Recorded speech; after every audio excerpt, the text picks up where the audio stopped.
Fala galera, belezinha? Tudo tranquilo? Estamos começando mais uma aula do canal 10 de História. Essa daqui é a quarta aula de Revolução Russa. Tudo bem? Então vale a pena você dar uma olhada na primeira, na segunda, na terceira para chegar nessa quarta aula de Revolução Russa. Tudo bem? Aqui a gente vai discutir direto a Revolução de Outubro, na verdade, as consequências da Revolução de Outubro, ou seja, a gente vai discutir direto o governo do Lenin. Se você quer saber como que o Lenin chegou no poder, você vai ter que assistir as outras aulas. Maravilha? Vamos lá? Bom, então é o seguinte, governo Lenin significa bolcheviques no poder. E uma vez que o Lenin assume o poder, ele começa a comandar o país e imediatamente chama a Alemanha e assina o Tratado de Brest-Litovsk. Brest-Litovsk. Brest-Litovsk é o nome de uma cidade, tá? Brest-Litovsk é o nome de uma cidade. Então é o Tratado de Brest-Litovsk, uma cidade chamada Brest-Litovsk. O que ele vai fazer nesse tratado? Ele vai assinar com a Alemanha o tratado que diz o seguinte: a Rússia está fora da guerra. É isso que diz o tratado. Essencialmente, a Rússia está fora da guerra.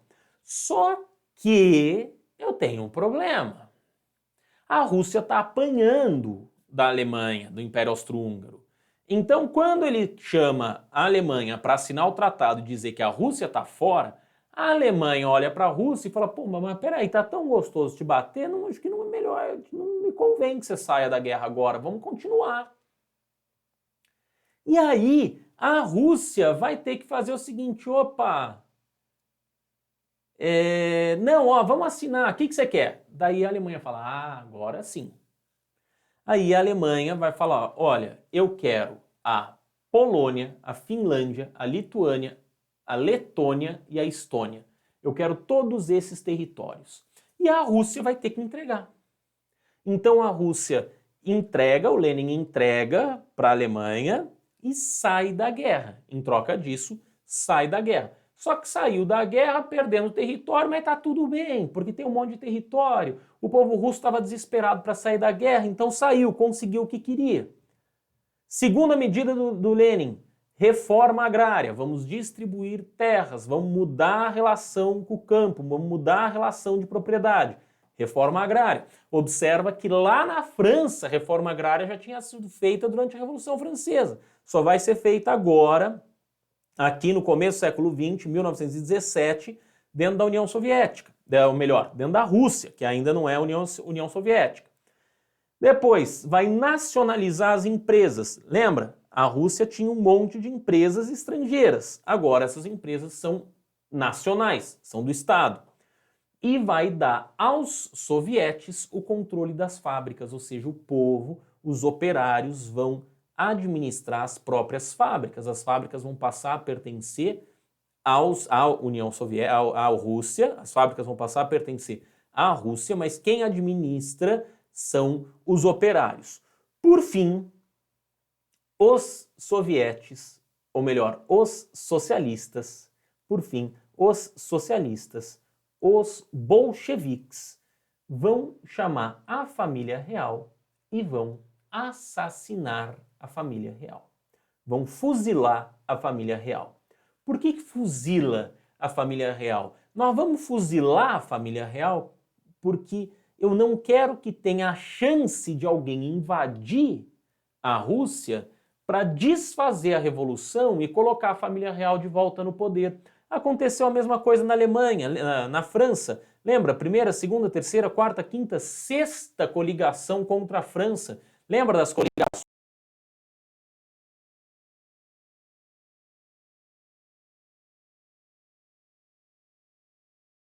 É a mesma coisa, só que a revolução é socialista. Então tem uma revolução socialista e os socialistas vão matar o czar para ninguém querer invadir a Rússia para recolocar o czar no poder. Até porque esse czar, ele e a esposa eram de famílias reais, né, ligadas à Inglaterra, ligadas à Áustria, então países importantes aí no cenário político internacional, né, que podiam querer, tinham interesses, portanto, muito grandes e podiam querer entrar na Rússia para desfazer a Revolução Russa, desfazer a Revolução Socialista. Então eles matam o czar para falar, ó, acabou, né? Não tem como esses caras voltarem e tal, para tentar dar uma desanimada.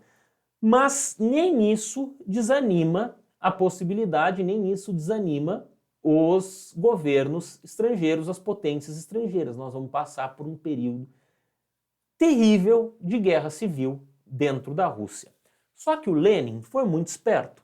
Quando Lenin tira a Rússia da guerra, os soldados estão voltando para casa e o Lenin fala: leve armas e leve munição para sua casa. Ele vai manter a população armada. Ele mantém, escreva aí, ele mantém a população armada. Lenin mantém a população armada. Por quê? Porque ele sabia que a qualquer momento podia haver a invasão. Então ele mata o czar e mantém a população armada, porque de fato a invasão vai acontecer. E aí, o que o Lenin diz? Ah, povo russo, peguem em armas e vamos conter a invasão. E aí eu tenho o Exército Vermelho que vai brigar com o Exército Branco. Exército Vermelho, bolcheviques, mais sovietes, mais camponeses. Exército Branco, mencheviques, mais latifundiários, mais igreja, mais czaristas, mais potências estrangeiras. Tudo bem? Então esse daqui é o cenário que nós vamos ter dentro da Rússia entre 1917 e 1921. 4 anos. 4 anos. Especialmente depois de 1918, quando acaba a Primeira Guerra, nós vamos receber uma carga maior de soldados aí das potências estrangeiras. Bom, durante esse período, o Lenin convoca o chamado comunismo de guerra. Para que serve comunismo de guerra? É o seguinte, todo mundo produz, entrega para o Estado recebe e o Estado distribui. Todo mundo produz, o Estado recebe e o Estado distribui. Então é a centralização da produção e requisição agrícola forçada. Só que isso traz como consequência eliminação da economia de mercado. Quer dizer, eu não produzo para vender, eu produzo para entregar para o Estado. E produzir para entregar para o Estado é um baita de um banho de água fria. Por quê? Porque eu vou trabalhar que nem um louco e vou entregar tudo que eu produzo para o Estado. O que eu ganho com isso? Comida de volta. Pô, não quero, eu produzo a minha comida e acabou. Mas tudo bem, tudo bem, tudo bem. Estamos lá, guerra, então a gente produz e tal. Os brancos acabam sendo derrotados, né? O exército branco acaba sendo derrotado e aparece um chamado cordão sanitário, ou seja, o isolamento da Rússia. O que é cordão sanitário? Ninguém vai fazer comércio com a Rússia, ninguém vai conversar com a Rússia, nós vamos isolar a Rússia. Por que eu vou isolar? Porque eu não quero que o trabalhador europeu saiba que uma revolução socialista deu certo na Rússia. Eu não quero que o trabalhador europeu seja contagiado pela possibilidade de uma revolução operária. Que eu não sei se vai dar certo, eu não sei como é que vai acontecer. Pode ser que dê água, pode ser que dê certo. E se der certo, o meu trabalhador europeu aqui, da Alemanha, por exemplo, vai falar, opa, eu queria fazer que nem a Rússia. Entendeu? Então a gente isola a Rússia, ninguém conversa com a Rússia, nada entra, nada sai e tal, e segue o jogo. Consequências, portanto, bloqueio econômico à Rússia imposto pela França e pela Inglaterra. Por que França e Inglaterra? Porque são os dois principais vencedores da Primeira Guerra Mundial. Né? Então, França e Inglaterra. Tá. Só que quando eu tenho a coletivização da produção no chamado comunismo de guerra, repara que a produtividade começa a despencar. Produtividade do quê? De gado, de porcos, de grãos e de carvão. Então eu tenho a diminuição da produção desses produtos. Ao ter a diminuição da produção desses produtos, começa a faltar comida. Por que começa a faltar comida? Porque tudo que eu vou produzir eu vou entregar para o Estado, então eu não produzo nada. E a Primeira Guerra Mundial gera diminuição da produção. A guerra civil gera diminuição da produção. O que mais? A coletivização da produção, a requisição agrícola forçada, gera diminuição da produção. Então a produção russa despenca, até que o Lenin, né, decide tomar uma medida que a gente pode acompanhar nos dois gráficos, né? Tomar uma medida que você pode ver aí perto de 1921, chamada Nova Política Econômica. Está em NEP, né? Não NPE, mas NEP, NEP, porque é New Economical Policy, né? A nova política econômica, que vai vigorar entre 1921 e 1928. O Lenin vai definir essa política como um plano de recuperação da economia russa, mas ele vai dizer o seguinte: nós vamos dar um passo para trás para depois darmos 2 passos para frente. O que significa isso? Eu vou introduzir elementos capitalistas provisórios e parciais na economia russa. O que isso quer dizer? Pequenas e médias empresas, ou seja, até 20 funcionários, vão ser de cidadãos, de pessoas, de russos, pessoas. Agora, as empresas maiores, essas pertencerão ao Estado. Também vou liberar, pela NEP, o comércio livre de produtos agrícolas. Então eu libero, está liberado. Quer vender? Venda. Qual o preço? O preço que você quiser. Economia de mercado. Pode vender. Isso faz com que o país se recupere parcialmente. Olha só que interessante. Tudo bem? Então estamos aqui. Nesse momento, a Rússia anuncia, né, uma tentativa, ela já vinha tentando anexar alguns territórios em torno dela. Ela vai tentar anexar a Polônia, não vai conseguir. Vai tentar anexar alguns outros territórios, também não vai conseguir. Mas alguns ela consegue. Por isso que existia a ideia, né, a ideia, que mais para frente a gente vai ver, a ideia da revolução permanente e a revolução em um só país. A revolução permanente, defendida pelo Trotsky, vinha sendo implementada. Só que quando eles chegam na Polônia e perdem na Polônia, isso é um balde de água fria. Então eles olham para a China, porque a China tinha lá a briga, né, entre os dois grupos, um grupo mais nacionalista, um grupo mais comunista, né, que vai representar então essa disputa. Então a Rússia está ali de olho dentro da China, como é que está acontecendo dentro da China, mas ela não vai se meter naquele momento, porque a Rússia está olhando para o Ocidente o tempo todo. Então, mas existe essa noção, existe essa dúvida, revolução permanente ou socialismo num só país. Alguns pequenos territórios a Rússia consegue anexar, e quando ela anexa, ela se converte naquilo que a gente chama oficialmente de União das Repúblicas Socialistas Soviéticas.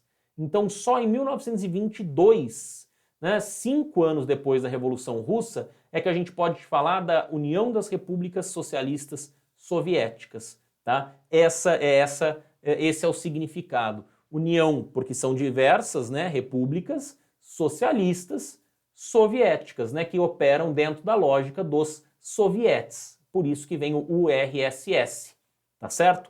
União das Repúblicas Socialistas Soviéticas. Só que um dia, em 1924, Lenin, velhinho, morre.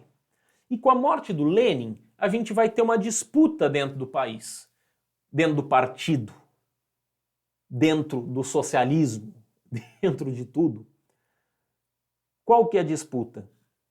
A União Soviética deve continuar levando a revolução adiante ou a União Soviética deve fortalecer o socialismo dentro de um só partido, dentro de um só país, para depois levar a revolução adiante? Internacionalizar a revolução. Essa disputa é uma disputa ideológica, essa disputa é uma disputa muito mais significativa do que a disputa entre esses dois elementos aqui, o Trotsky e o Stalin. Tá? Essa disputa ela é fundamentalmente uma disputa ideológica porque muda, né, o olhar que você vai ter pro significado da revolução. Eu vou internacionalizar essa revolução como queria a Internacional Comunista ou como queriam alguns da Internacional Comunista, né, que a gente vai ter a realização de diversas internacionais, que são esses encontros que os comunistas faziam anualmente, ou a gente vai preservar isso daqui num só país? Na leitura mais ortodoxa do pensamento do Marx, marxiano, a revolução deve se internacionalizar.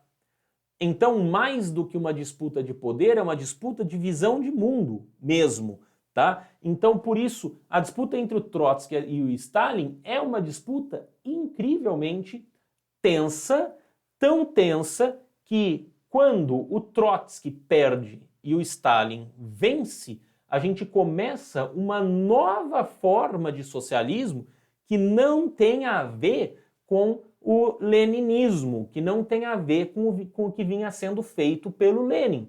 A gente tem uma mudança muito grande, por isso a gente passa a chamar de stalinismo, tá? Que vai ser o assunto da última aula da Revolução Russa que você vai ter aqui no canal, que é a nossa aula que eu vou apresentar o governo do Stalin, tá? O stalinismo, chamado de socialismo real. É rapidinho. Segue aí a playlist. Abraço, até mais.